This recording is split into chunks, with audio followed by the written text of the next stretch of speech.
Bwana, kauli ya mwakani tena wameanza nayo katika ngao ya jamii ambayo imefanyika siku ya leo katika viwanja vya New Amani Complex visiwani Zanzibar. Dabi ya Kariakoo, dabi iliyokutanisha miamba ya soka kutoka Tanzania bara. Hapa namzungumzia Dar es Salaam Young Africans, pia Simba Sports Club. Kila timu ikiwa imesajili kwa uzito wa hadhi ya aina yake, lakini Young Africans akiwa bora zaidi kwa aina ya usajili aliyofanya. Tumeshuhudia kwa Simba wakiwa na baadhi ya maingizo mapya kama vile Ibrahim Dumbia, lakini pia tumeshuhudia Jabal, tumeshuhudia pia watu kadhaa ambao wameongeza nguvu kama Kareso Mahara, lakini pia tumeshuhudia Bakali Msimu. Ladies and gentlemen, the house in the beauty katika kikosi cha Young Africans wakiwa na njozi inayotisha Shashaman Peter Shalulile, top striker klasi A barani Afrika, akiwa anatokea katika kikosi cha Mamelodi Sundowns Afrika ya Kusini.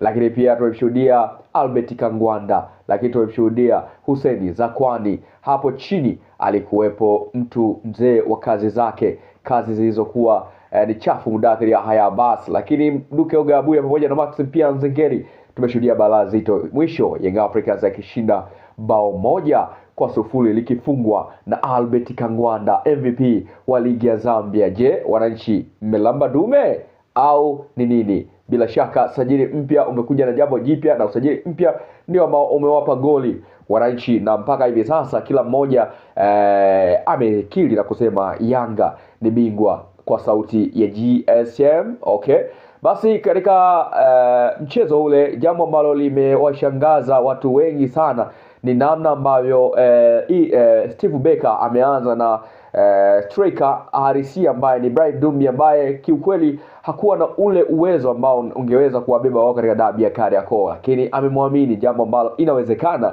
limewachelewesha Simba Sports Club kupata matokeo. Young Africans kuitumia advantage kuweza kupeleka mashambulizi mazito. Steve Barker amekubali kwamba Yanga ni bora katika eneo la kiungo, Yanga ni bora katika eneo la kushambulia. Wametumia nafasi zao vizuri kwa wakati na kwa muda ambao unatakiwa, wamejikuta wanapata mafanikio ambayo ni ya haraka zaidi, na hivi ndivyo ambavyo unaweza ukasema kwamba bingwa huwa anaonekana mapema sana, kwamba timu bora mara nyingi ni rahisi sana kuweza kushinda inapokuwa viwanjani. Kwa hiyo Young Africans ameshinda kiwanjani kwa ubora ambao amekuwa nao au ameuonesha mpaka hivi sasa. Young Africans wamehesabu sasa taji la kwanza msimu huu katika michuano ya ngao ya jamii kuelekea NBC Premier League. Watakuwepo huku tunashuhudia pia Young Africans dhidi ya Gaborone United katika ligi ya mabingwa barani Afrika,